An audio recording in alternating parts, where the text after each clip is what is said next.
لله نحمده ونستعينه ونستغفره ونؤمن به ونتوكل عليه ونعوذ بالله من شرور أنفسنا ومن سيئات أعمالنا من يهده الله فلا مضل له ومن يضلل فلا هادي له ونشهد أن لا إله إلا الله وحده لا شريك له ونشهد أن سيدنا ومولانا محمدا عبده ورسوله صلى الله عليه وعلى آله وأصحابه وسلم تسليما كثيرا أما بعد فأعوذ بالله من الشيطان الرجيم بسم الله الرحمن الرحيم إذا زلزلت الأرض زلزالها وأخرجت الأرض أثقالها وقال الإنسان ما لها يومئذ تحدث أخبارها بأن ربك أوحى لها يومئذ يصدر الناس أشتاتا ليروا أعمالهم فمن يعمل مثقال ذرة خيرا يره ومن يعمل مثقال ذرة شرا يره. جب زمین اپنی پوری شدت کے ساتھ خلا ماری جائے گی اور زمین اپنے اندر کے سارے بوجھ نکال باہر کرے گی، نکال باہر ڈالے گی اور انسان کہے گا یہ کیا ہو رہا ہے. اس روز وہ اپنے اوپر گزرے ہوئے حالات بیان کرے گی، کیونکہ تیرے رب نے اسے ایسا کرنے کا حکم دیا ہوگا. تو اللہ کے حکم کی وجہ سے وہ اس طرح کرے گی. اس روز لوگ متفرق حالت میں پلٹیں گے تاکہ ان کے اعمال ان کے دکھائے جائیں، فرمایا جس نے ذرا برابر نیکی کی ہوگی وہ اس کو دیکھ لے گا، اور جس نے ذرا برابر برائی کی ہوگی وہ اس کو دیکھ لے گا. یہ سورۃ الزلزال ہے، اس کی آیات تلاوت کی گئی ہیں اور ترجمہ پیش کیا گیا ہے. سورۃ الزلزال کا ایک رکوع ہے اور اس کی 8 آیات ہیں، اور یہ سورت مدنی ہے، یعنی مدینے میں نازل ہوئی ہے. سورت کا نام، اس کا جو پہلا لفظ ہے زلزال ہے، اس سے اس کا نام سورۃ الزلزال رکھا گیا ہے. تو اس سورت میں آخرت کا تذکرہ ہے، آخرت کے حالات و واقعات ہیں. اس کا موضوع یہ ہے کہ موت کے بعد والی جو زندگی ہے، دوسری زندگی، اس میں ان سب اعمال کا پورا کچا چٹھا انسان کے سامنے آ جائے گا جو اس نے دنیا میں کیے تھے. سب سے پہلے 3 مختصر فکروں میں یہ بتایا گیا ہے کہ موت کے بعد دوسری زندگی کس طرح واقع ہوگی اور وہ انسان کے لیے کیسی حیران کن زندگی ہوگی.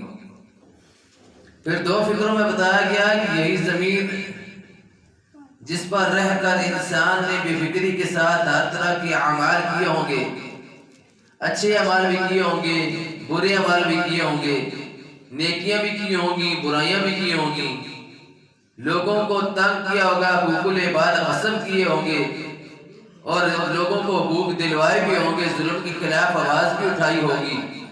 تو یہ سارے حالات جو ہے وہ زمین اس وقت بیان کرے گی، کیونکہ زمین کو تو معلوم ہے زمین ہر وقت ساتھ ہے. اس لیے زمین کو ایسا نہیں سمجھنا چاہیے کہ یہ کوئی جامد و ساکت چیز ہے، بے جان چیز ہے. یہ ایک ٹیپ ریکارڈر کی طرح ہے، ویڈیو فلم کی طرح ہے.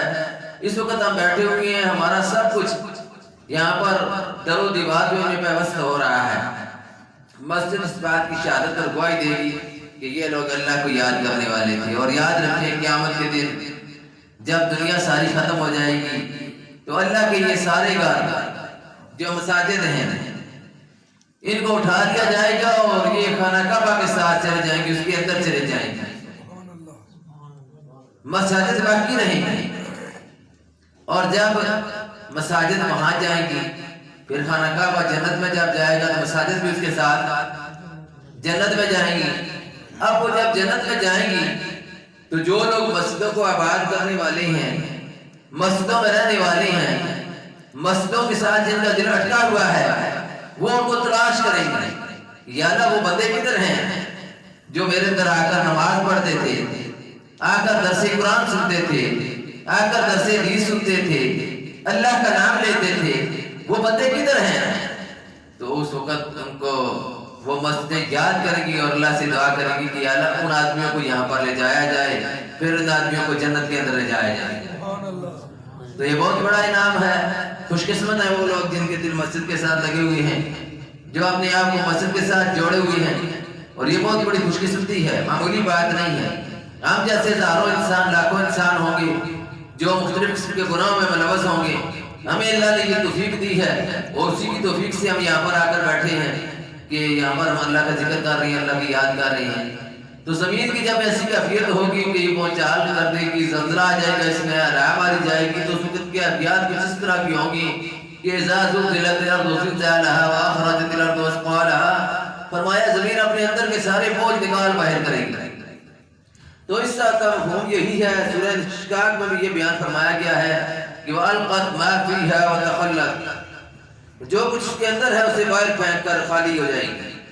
تو اس کے کئی مقامات مطلب ہیں، بے شمار کے مطلب ہیں، مفہوم ہیں۔ ایک یہ کہ انسان جتنے بھی زمین کے اندر ہیں، قبروں میں دفن ہیں، ان سب کو نکال کر باہر پھینک دیں گی، باہر آ جائیں گے، اور یہ سارے انسان جہاں جس شکل میں بھی پڑے ہوں گے، جس جگہ بھی ہوں گے، وہاں سے وہ حاضر کر دیے جائیں گے، ان کے اجزاء جمع کر کے آسر نو ان کی شکل و صورت بنا کر ان کو اللہ کے دربار میں حاضر کر دیا جائے گا۔ پہلی زندگی کی حالت میں جس طرح تھے اسی طرح ان کو کر دیا جائے گا، کیونکہ اگر ایسا نہ ہو تو یہ پھر کیسے کہیں گے کہ زمین کو یہ کیا ہو گیا ہے، یہ کیا ہو رہا ہے۔ دوسرا مطلب یہ ہے کہ صرف مرے ہوئے انسان ہی نہیں باہر نکالنے پھینکے جائیں گے، ان کو صرف نہیں نکالا جائے گا، اسی پر اکتفا نہیں کیا جائے گا، بلکہ ان کی پہلی زندگی کے جو افعال و اعمال ہیں ان کو بھی، اقوال جو ہیں، جو حرکات ہیں، سکنات ہیں، ان کی شہادتوں کے بھی جو انبار وہاں پر جمع ہوں گے وہ بھی بے شمار ہوں گے۔ اس زمین کی تہوں سے نکال کر لے جایا جائے گا، جس جگہ کوئی آدمی جو بھی عمل کرتا رہا زمین کی تہوں میں بھی اگر کرتا رہا تو زمین کی تہوں سے بھی اس کو نکال کر اس جگہ کو لے جایا جائے گا، اور اس سب کو بھی نکال باہر پھینکے گی زمین۔ تو اس پر بعد کا یہ فکرہ دلالت کرتا ہے کہ زمین اپنے اوپر گزرے ہوئی حالات بیان کرے گی، زمین بولے گی۔ اللہ کو قادر مطلق ہے، جو انسان کی زبان کے اس ٹکڑے کو بولنے کی طاقت دے سکتا ہے، وہ زمین کو بھی بولنے کی طاقت دے سکتا ہے، زمین بولے گی۔ یاد رکھیں جس جگہ ہم نیک اعمال کرتے ہیں، وضو کرتے ہیں، نماز پڑھتے ہیں، یہ جگہ ہمارے حق میں انشاءاللہ بولے گی، اور جس جگہ لوگ گناہوں کا ارتکاب کرتے ہیں، ظلم کرتے ہیں، زیادتیاں کرتے ہیں، برائیاں پھیلاتے ہیں، گناہوں کے انبار اکٹھے کر رہے ہیں، یہ زمین ان کے خلاف شہادت دے گی۔ تو اس لیے فرمایا کہ ہر قسم کی دولت جو زمین کے پیٹ میں ہے، سونا، چاندی، جواہر اور سارے جو ہیں یہ سب جو ہیں ان کو باہر نکال پھینکے گی۔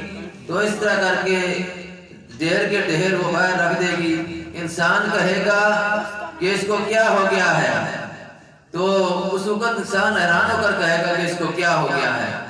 حالات کچھ اس طرح کی ہوں گے، پریشان ہو جائے گا انسان کہ زمین کو کیا ہو گیا ہے، زمین تو اس طرح کی چیز نہیں ہے، جام تو ثابت چیز ہے، تو یہ کس طرح بولنا شروع ہوگی۔ اس وقت پھر کیا کہا جائے گا؟ فرمایا جائے گا یوم اذن تحدث اخبارہا، زمین اپنے اوپر گزرے ہوئی حالات بیان کرے گی، خبریں بیان کرے گی۔ کیوں بیان کرے گی؟ بِأَنَّ رَبَّكَ أَوْحَىٰ، کیونکہ تیرے رب نے اس کو حکم دیا ہوگا، اللہ کا اس کو حکم ہوگا ایسا کرنے کا، اس لیے زمین یہ کام کرے گی۔ تو اس روز لوگ متفرق حالت میں پلٹیں گے، منتشر ہو کر لوگ واپس ہوں گے۔ فرمایا یومئذ یصدر الناس اشتاتا لیروا اعمالهم، تاکہ ان کے اعمال ان کو دکھائے جائیں۔ تو اس کے بھی کئی معنی ہیں۔ ایک یہ کہ ہر ایک اکیلا اپنی انفرادی حیثیت سے رب کے دربار میں حاضر ہوگا، خاندان، جتھے، پارٹی بازی کرنے والوں کی پارٹیاں، قومیں جن کی خاطر لڑتا مرتا تھا، برادریاں، میری برادری ہے، میری برادری ہے، میری برادری کا مسئلہ ہے، میری پارٹی کا مسئلہ ہے، سارے ختم. اکیلا اللہ کے دربار میں حاضر ہو رہا ہے. اب وہاں کوئی نہیں، کوئی چھڑانے والا، نہ کسی پارٹی کا سربراہ، نہ کسی برادری کا کوئی سربراہ، نہ برادری کے افراد، نہ کوئی دوسرے لوگ. دنیا میں تو بڑے ساتھی تھے، بڑے یار تھے، بڑے بھائی چارے تھے. اب وہ کدھر گئے؟ اب وہ ختم ہو گئے. اس دن کیفیت کچھ اس طرح کی ہوگی کہ یہ دوسرے یار دوست تو الگ بات ہے، اپنے گھر کے افراد. قرآن نے فرمایا یوم یفر المرء من اخیہ، اس دن بھائی بھائی سے بھاگ رہا ہوگا. یوم یفر المرء من اخیہ وامہ وابیہ، ماں سے بھاگ رہا ہوگا، باپ سے بھاگ رہا ہوگا، وصاحبتہ وبنیہ، بیوی سے بھاگ رہا ہوگا، بیٹوں سے بھاگ رہا ہوگا، وفصیلتہ التی تؤویہ. اس وقت انسان کی کیفیت کچھ اس طرح کی ہوگی کہ یہ سارے اس سے بھاگ رہے ہوں گے کہ کہیں ہم سے کوئی مطالبہ نہ کر دے، کوئی نیکیاں نہ مان بیٹھے، یا کوئی اور نہ بات کر دے. ایک ایسا عالم ہوگا، ایک ایسی دنیا ہوگی جس میں ہر ایک کو اپنی اپنی پڑی ہوگی. بلکہ قرآن نے دوسرا نقشہ کھینچا اس طرح کر کے کہ یوم ان زلزلۃ الساعۃ شیء عظیم. فرمایا یا ایھا الناس اتقوا ربکم، اے لوگو، دنیا کے انسانوں اپنے رب سے ڈر جاؤ.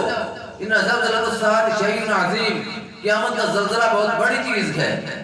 یوم تذہل کل مرضعۃ عما ارضعت وتضع کل ذات حمل حملها وترى الناس سکارى وما هم بسکارى ولکن عذاب اللہ شدید.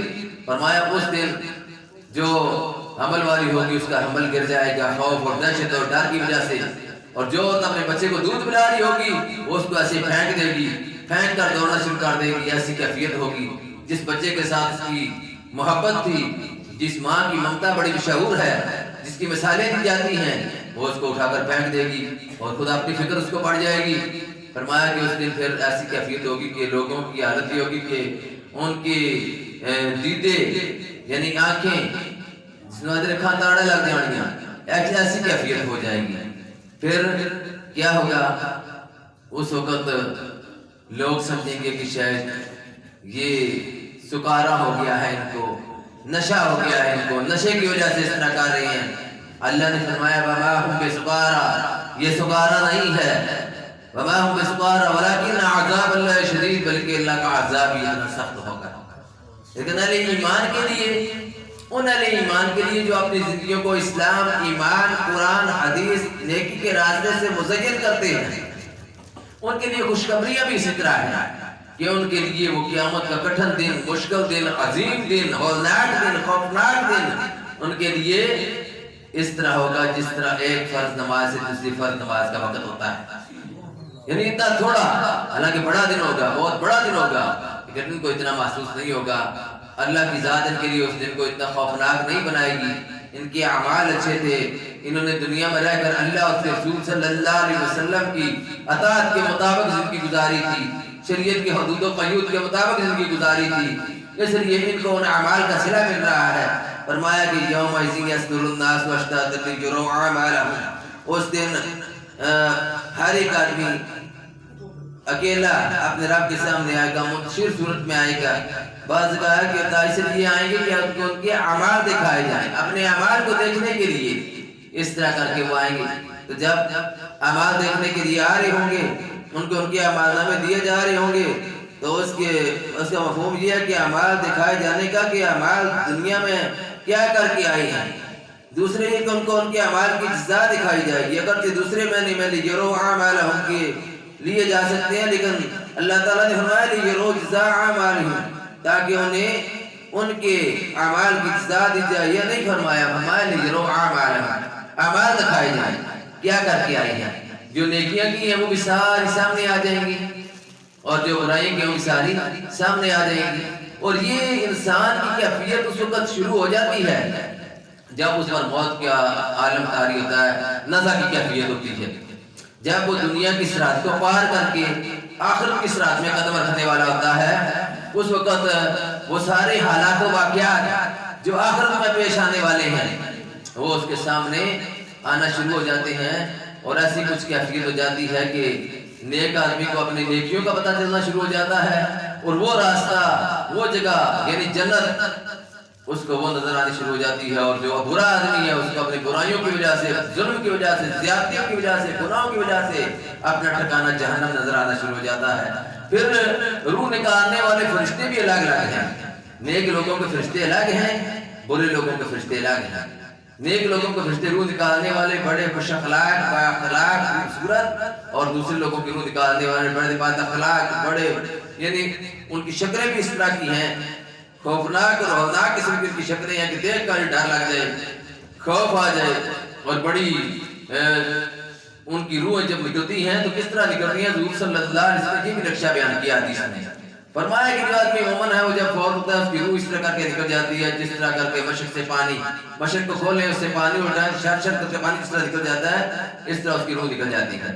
اور جو فاسق فاجر انسان ہے، گنہگار انسان ہے، گناہوں سے ہٹا ہوا ظالم انسان، اس کی روح جب نکلتی ہے تو فرمایا کہ جس طرح مل مل کا کپڑا جھاڑیوں کے اوپر رکھ دیا جائے ایسے کر کے، اور پھر اس کو جھاڑیوں کے اوپر سے اتارا جائے تو وہ اتر نہیں سکتا، پھٹتا ہے، اتر نہیں سکتا، اسی طرح اس آدمی کی روح جو ہے وہ پھٹ پھٹ کر نکلتی ہے، اس کو اذیت اور تکلیف زیادہ ہوتی ہے، اس وقت کے حالات جو ہم سے معلوم ہو جاتا ہے کہ اس کی کس طرح کی آگے کیفیت ہوگی۔ پھر انسانوں کے چہروں سے بھی بات کا معلوم ہو جاتا ہے، فیصلہ نہیں کرنا چاہیے کسی کا کہ کون جنتی ہے کون دوستی ہے، لیکن جو اللہ کا نیک آدمی ہوگا اس کی روح بھی جلدی نکلے گی، اس کے اعمال شہادت دے رہے ہوں گے کہ وہ دنیا میں کس طرح زندگی گزار کر گیا، پھر انسان نے کس طرح زندگی گزاری ہوتی ہے، اس جگہ زمین در و دیوار وہ شہادت دیتے ہیں، افراد شہادت دیتے ہیں اس کے حق میں، افراد اور در و دیوار کے علاوہ اور بھی جو چیزیں ہیں اس کے حق میں شہادت دیتی ہیں کہ یہ آدمی اس طرح تھا۔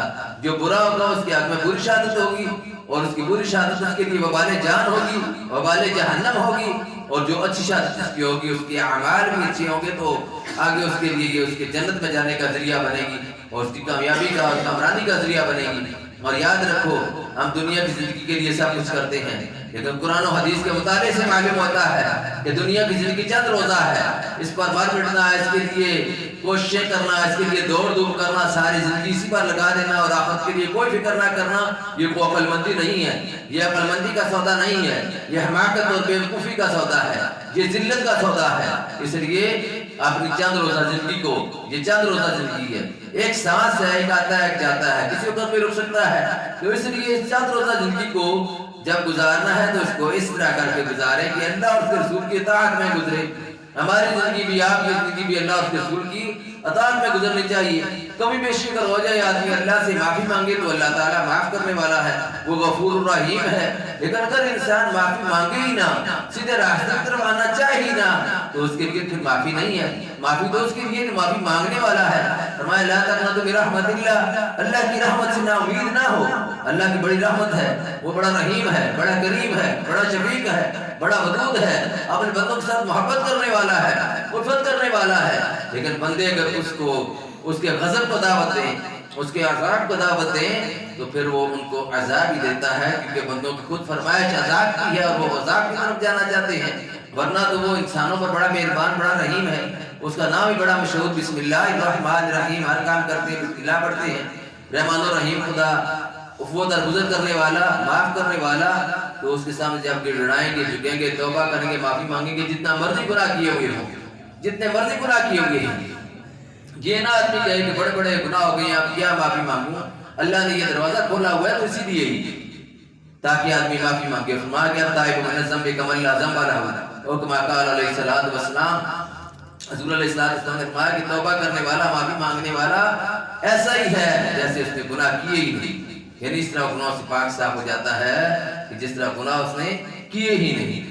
اس لیے اللہ سے توبہ استغفار کرنی چاہیے، معافی مانگنی چاہیے، اللہ کے آگے جھکنا چاہیے، 5 وقتہ نمازوں کی پابندی کرنی چاہیے، اپنے گھروں کے ماحول کو درست کریں، اپنے گھروں کے ماحول کو ٹھیک کرنے کی کوشش کریں۔ یہ ساری آیات جو ہیں اس پر بھی منطبق ہوتی ہیں، کل کو ہمارے گھر بھی جا کر ہمارے خلاف یا ہمارے حق میں شہادت دیں گے، زمین جا کر شہادت دے گی تو ہمارے گھر کی بھی زمین شہادت دے گی، ہر جگہ کی زمین شہادت دے گی، ہم نے اگر اپنے گھروں میں نیکی کا ماحول پیدا کیا، اپنے گھر کے افراد کو درست کرنے کی کوشش کی، اپنے بچوں کو درست کرنے کی کوشش کی. موجودہ دور فتنے کا دور ہے. اس دور میں اگر ہم نے اپنے بچوں کی درست کی، گھر والوں کی درست کی، والدین کی بھی درست کی کرنی چاہیے، ان کو بھی سیدھے راستے کی دعوت دینی چاہیے. حضرت ابراہیم علیہ السلام نے اپنے والد کو سیدھے راستے کی دعوت دی تھی، تو سیدھے راستے کی دعوت دینی چاہیے کہ یہ کامیابی کا راستہ ہے، اسی کا راستہ ہے. ابا جان، ہم یہ نہیں چاہتے کہ آخرت کی زندگی خرابی والی زندگی ہو، ہلاکت والی اور بربادی والی زندگی ہو. ہم یہ چاہتے ہیں کہ دنیا میں بھی ہماری کامیابی والی ہو، آخرت کی زندگی بھی کامیابی والی ہو. اس لیے وہ راستہ اختیار کریں جو صراط مستقیم ہے، جو سیدھا راستہ ہے، جس کو اللہ اور اللہ کے رسول نے صراط مستقیم قرار دیا ہے، اور اسی میں ہی کامیابی ہے. لوگ جس کو صراط مستقیم سمجھتے ہیں وہ صراط الشیطان ہے، وہ شیطان کا راستہ ہے، وہ سبیل الشیطان ہے. اس لیے اس راستے کو اختیار کرنے کی بجائے، ابلیس کے راستے کو اختیار کرنے کی بجائے اللہ اور اللہ کے رسول کا راستہ اختیار کیا جائے. آپ خود انصاف کے ساتھ سوچیں اور یہ بات کہ آپ اس بات کی گواہی بھی دیں گے کہ دنیا کی زندگی میں جتنے بھی یہ راستے ہیں سوائے صراط مستقیم کے، تمام وہ راستے گمراہی کے راستے ہیں. اللہ اور رسول سے زیادہ محبت کرنے والا کوئی بھی نہیں، اللہ اور اس کے رسول صلی اللہ علیہ وسلم سے زیادہ ہمیں چاہنے والا کوئی بھی نہیں. انہوں نے ہمیں جو راستہ بتایا ہے وہ غلط راستہ میں نہیں بتا سکتے. یہ شیطان کی چالیں ہیں، شیطان کا فراڈ ہے کہ وہ ہمیں گمراہی کی طرف لے کر جا رہا ہے. ہمارے لوگوں کی زیادہ دلچسپی کس طرف ہے؟ معاشرے کو دیکھیں پتہ چل جاتا ہے کہ لوگوں کی دلچسپی کس طرف ہے. پیسہ پیسہ پیسہ، یہی آ رہی ہے. اور یہ کوٹھیاں بنانا، بنگلے بنانا، مال اکٹھا کرنا، پتہ ہی نہیں موت ہی ادھر آ جائے جس جگہ مال اکٹھا کرنے کے لیے گیا ہوا ہوا، یا جس جگہ کے لیے وہ سب کچھ کر رہا ہے، وہاں کیا پتہ اس کو اتنا رہنا بھی نصیب ہو کہ نہ ہو اور آخرت میں چلا جائے. اس لیے آخرت کو سب سے پہلے اہمیت دینی ہے. یہ نہیں کہ دنیا کا آپ کاروبار چھوڑ دیں اور جنگلوں میں چلے جائیں، پہاڑوں میں چلے جائیں. کاروبار کریں، پیسے کمائیں، دولت کمائیں، اللہ کے راستے میں بھی خرچ کریں، لیکن اس کا ایک طریقہ کار ہونا چاہیے کہ اہمیت آخرت کو دینی ہے. آخرت کی زندگی پہلی ہے. جتنا آخرت میں رہنا ہے اتنی آخرت کے لیے کوشش کرنی ہے، جتنا دنیا میں رہنا ہے اتنی دنیا کے لیے کوشش کرنی ہے.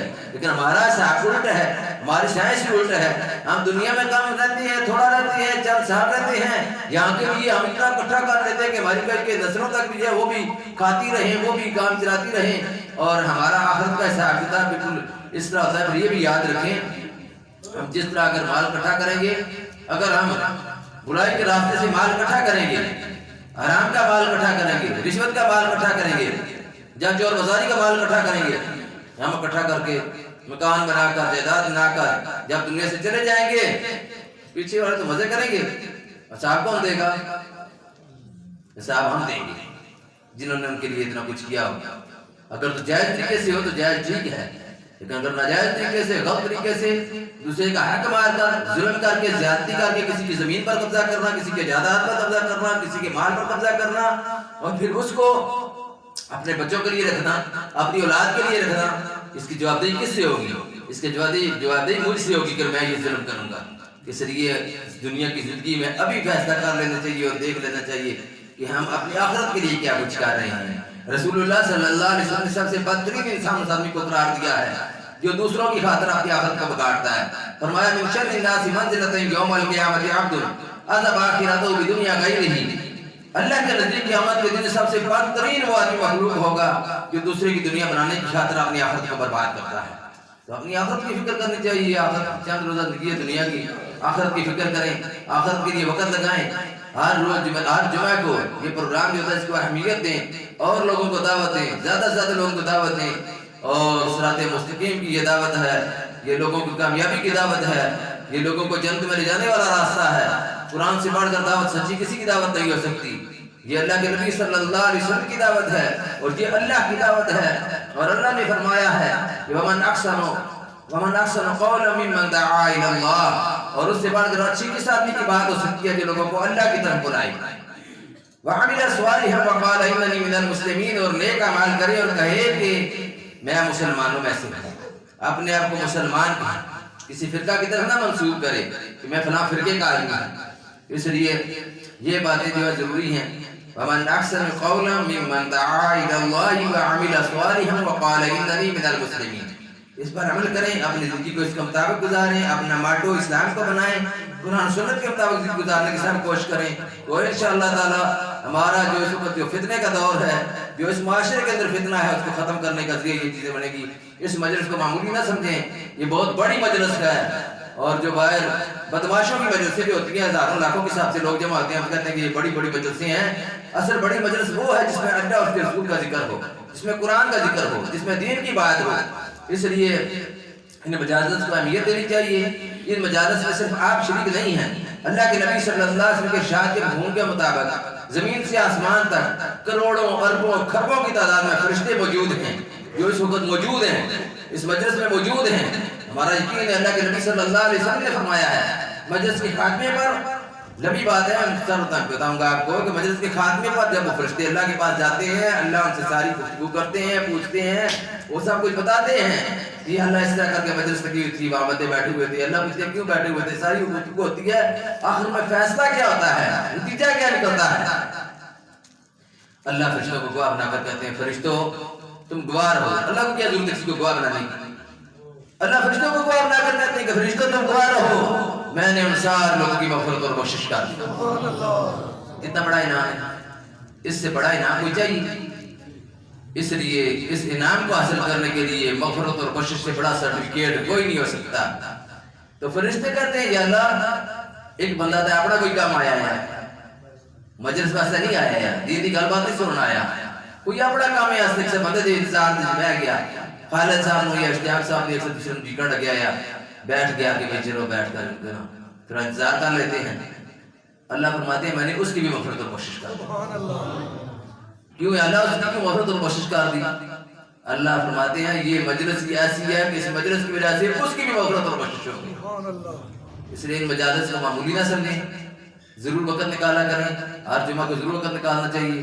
اللہ سے دعا اللہ عمل کی توفیق نصیب فرمائے. آخری جو آیت ہے اس کا تھوڑا سا مفہوم سمجھ لیں کہ فَمَن يَعْمَلْ مِثْقَالَ ذَرَّةٍ خَيْرًا يَرَهُ وَمَن يَعْمَلْ مِثْقَالَ ذَرَّةٍ شَرًّا يَرَهُ. کہ جس نے ذرا برابر نیکی کی ہوگی وہ اس کو دیکھ لے گا، اور جس نے ذرا برابر برائی کی ہوگی وہ اس کو دیکھ لے گا. ذرا کیا ہوتا ہے؟ ریت کا ذرا دیکھا ہے؟ اس کو ذرا کہتے ہیں، جو ریت کا ایک ہوتا ہے نا چھوٹا سا، وہ اس کو ذرا کہتے ہیں. ذرا معمولی سا. وہ اتنی بھی اگر نیکی کی ہے تو اللہ اس کو ضائع نہیں کرے گا، لیکن یاد رکھیں اگر اتنی برائی بھی کی ہے تو اس کو بھی اللہ چھوڑے گا نہیں.